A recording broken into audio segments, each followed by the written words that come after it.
Oi, gente, bom dia. Ah, eu sou apaixonado por educação. Desde que eu entrei no ITA em 2008, eu já sabia disso.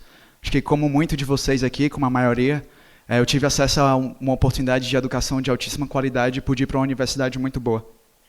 Então, desde que eu entrei lá em 2008, eu procurei retribuir para a sociedade toda aquela oportunidade que a minha mãe e meu pai puderam trazer para mim. Então, eu procurei em ONGs da região como que eu poderia fazer isso. E como eu tinha estudado muito, eu comecei tirando dúvidas. Então eu fui lá, eu tirei dúvidas de pessoas de baixa renda e comecei ajudando uma pessoa. Então, o que me motivava era o impacto, era como que eu estava transmitindo aquilo para aquelas pessoas, como que eu ajudava mais gente. Então eu comecei a me empolgar com isso e comecei a dar aulas, dei aulas de reforço, já estava ajudando 15 pessoas. E isso para mim era fenomenal, eu falei, como que eu vou ajudar mais gente?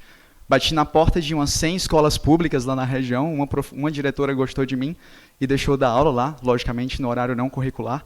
Comecei a dar aula em escolas públicas e na minha cabeça eu já estava ajudando 40 pessoas.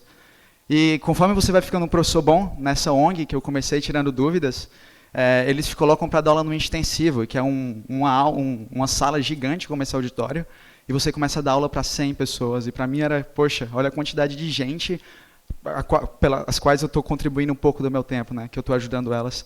E eu me envolvi na parte administrativa da ONG, cheguei a ser presidente e fundei 2 outras ONGs. E com essas 2 outras ONGs eu já ajudava 800 pessoas.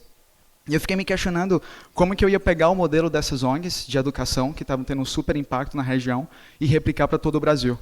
E aí eu fundei o Que é Mágico, que a gente começa a misturar educação e tecnologia para levar toda essa oportunidade para todas as salas de aulas do Brasil. E ano passado a gente ajudou 100 mil pessoas. E de sonho em sonho, a gente vai pensando como que a gente atinge mais gente. E nos próximos 3 anos, a gente já pensa em ajudar 1 milhão de pessoas.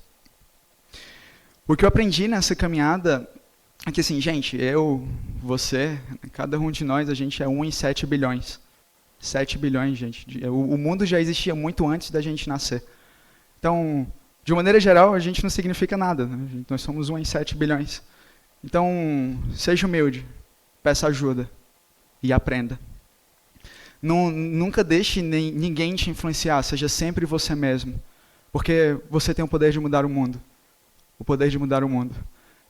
Lembre muito bem que, embora a gente seja 1 em 7 bilhões, a gente pode fazer a diferença. E fazer a diferença, para a gente fazer a diferença, a gente tem que honrar muitos dos nossos sonhos, na verdade, todos eles. Então, o que eu aprendi quando você começa a acreditar que você tem o poder de mudar o mundo é que você precisa ter um sonho. Um sonho, não importa qual. E ter um sonho é como subir a montanha, Você vai subir a montanha em busca do seu sonho. Subir uma montanha é bem difícil. O problema é qual montanha subir, Ao nosso redor existem muitas montanhas, a oportunidade é muito grande. Então, se pergunte muito bem, por que você acorda todo dia e faz o que faz? Por que você está aqui? O que é sucesso para você? É cuidar da família? É ganhar muito dinheiro? É ter muitos amigos? Aonde você quer estar? Qual é a história que você quer contar daqui a 5, 10 anos? Se você olhar para trás, o que é que você vai contar para o seu neto, para os seus filhos? Então, depois que você tem um sonho e definido isso, você volta a subir a montanha. E aí, no topo da montanha, você descobre qual é o seu sonho. Que é aquilo pelo que você é mais apaixonado, aquilo que você ama, aquilo que você vai agarrar e vai fazer de tudo para nunca soltar. O problema é que subir a montanha é bem árduo, A gente não pode esquecer disso.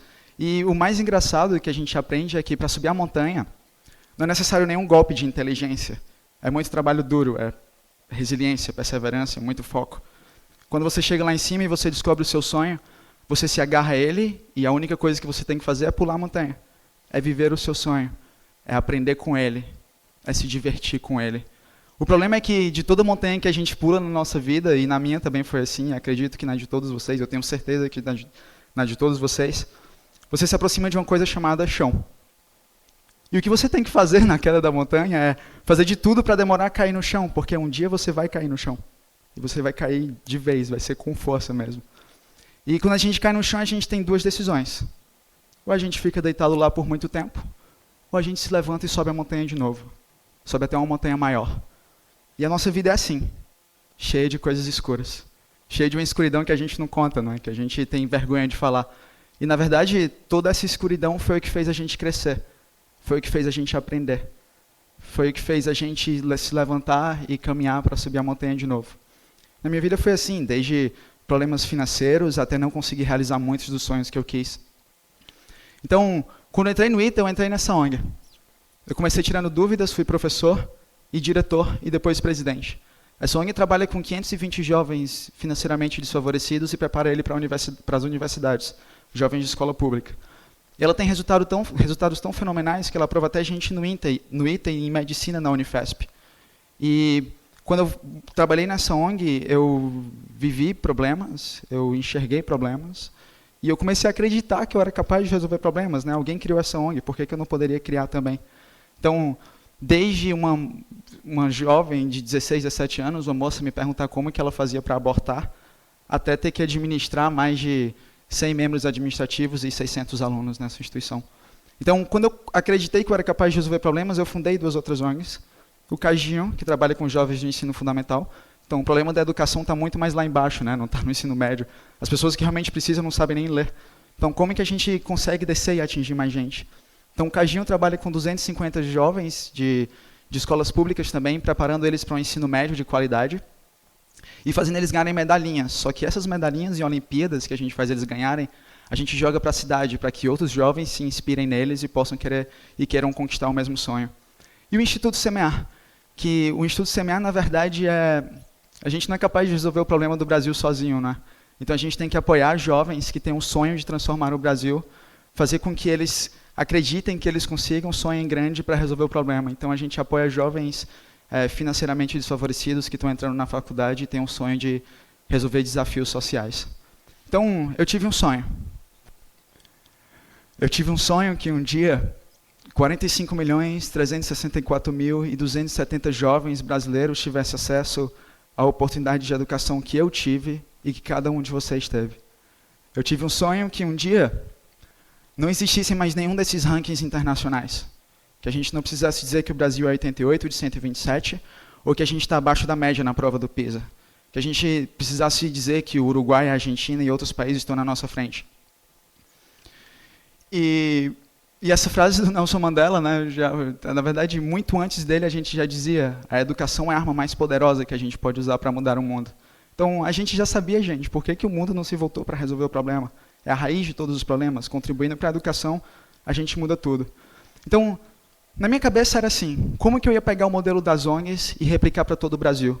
E para a gente resolver o problema da pobreza, a gente precisa criar projetos que tenham 4 critérios.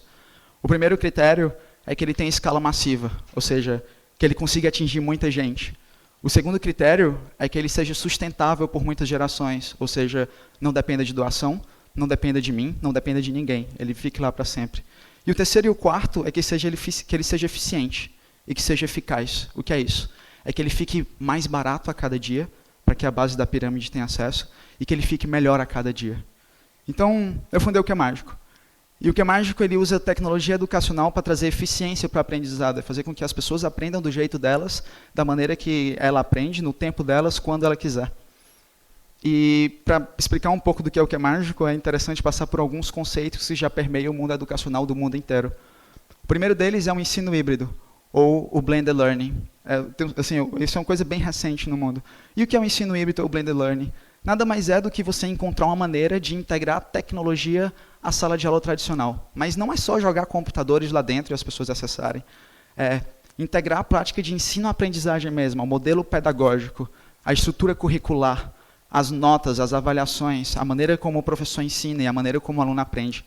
Então, existem vários modelos pedagógicos diferentes que quebram a sala de aula tradicional e mudam um pouco o papel do professor. O professor passa de deixar de transmitir a informação para 50 alunos, em que ele não sabe exatamente o que passa na cabeça de cada um, e ele recebe relatórios por meio da tecnologia, sabendo que aquele aluno ali demorou 10 minutos a mais do que aquele aluno ali fazendo um exercício.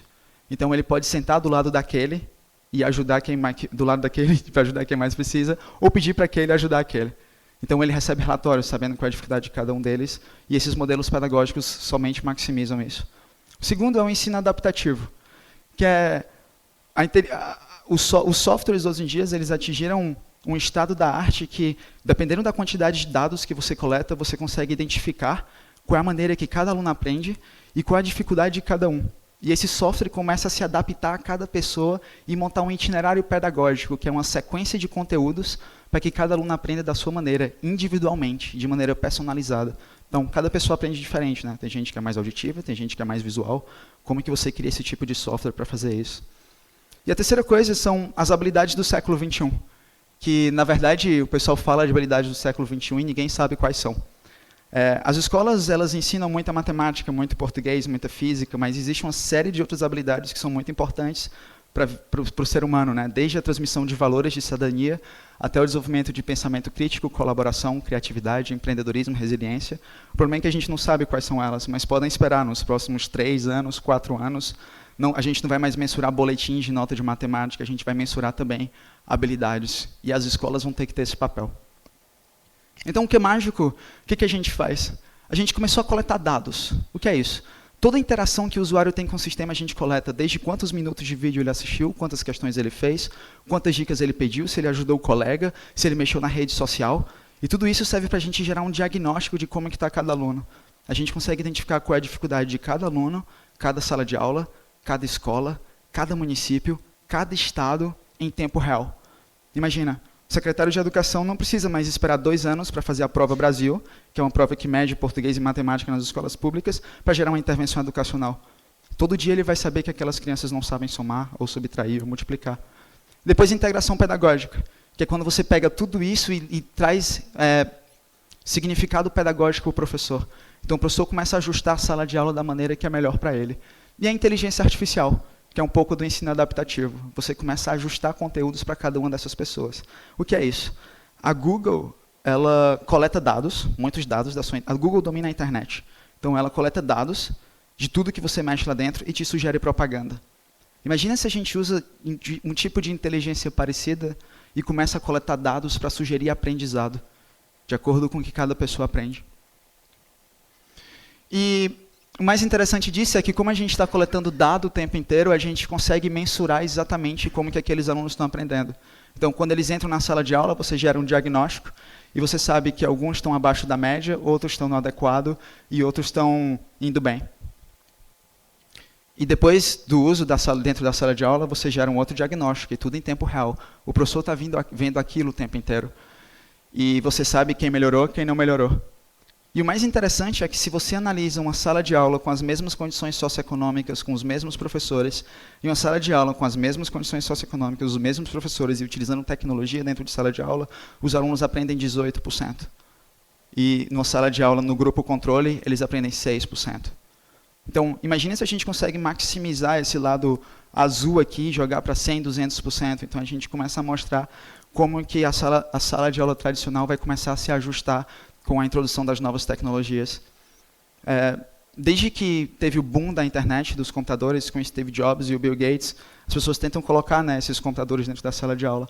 O problema é que os softwares ainda não estavam preparados, o modelo pedagógico não estava preparado para que tudo isso que fosse relevante, e hoje está. Então, o mundo inteiro está sofrendo um pouco de transformação na educação. E tudo isso, para mim e para todo mundo que está tentando contribuir para o problema da educação, é um grande sonho, né? Então, a gente, lá no Que Mágico, a gente gosta de dizer que a gente teve um sonho muito grande, um sonho do tamanho dessa vaca. Finalmente riram disso. Então, o sonho é bem grande, o sonho é muito grande mesmo, mas a gente começa pequeno, sabe? Bem pequenininho. E esse foi o nosso primeiro site, chamava Aulas do Vaca. A gente achava que aquela vaquinha ali ia ser uma estratégia de marketing tão boa, mas tão grande, que todo mundo ia acessar por causa da vaquinha. E, na verdade, não foi o que aconteceu. Então, a gente, em 2, 3 dias, já colocou online, já saiu testando com vários alunos na região lá do Vale do Paraíba, onde fica o ITA. Mas a gente sonhou grande, começou pequeno e andou bem rápido. E aí a gente criou um outro nome, que chamava Quadrado Mágico, que também, para mim, era lindo, né, na época, mas as pessoas chamavam de balão mágico, de cubo mágico, de um monte de coisa que não tinha nada a ver com o que era. E esses quadrados, para mim, aqui eram fenomenais, né, assim. Mas depois o nosso designer disse que isso tudo aqui é da década de 70. E a gente sonhou grande, começou pequeno e andou rápido, bem rápido. E a gente foi melhorando, e com essa plataforma aqui, a gente já coletou dados dos mais de 100 mil alunos espalhados pelo Brasil, em todos os estados, e foi coletando feedback deles de como que a gente podia melhorar. E a gente andou bem rápido, e já montou uma outra plataforma, e esses alunos estão usando, espalhados em 4 estados para o Brasil, e com modelos pedagógicos diferenciados, em que cada professor vai montando o seu. Né, que o professor, na verdade, é o dono da sala de aula, então você tem que simplesmente mostrar como que a tecnologia vai fazer isso, e ele vai montando. E a conclusão que eu tirei de tudo isso, gente, é que assim, eu nem me formei, né? Então, o que a gente precisa é sonhar, é acreditar. É acreditar no poder de mudar o mundo. Cada um de nós. Sonhar, acreditar e o poder de mudar o mundo. Obrigado.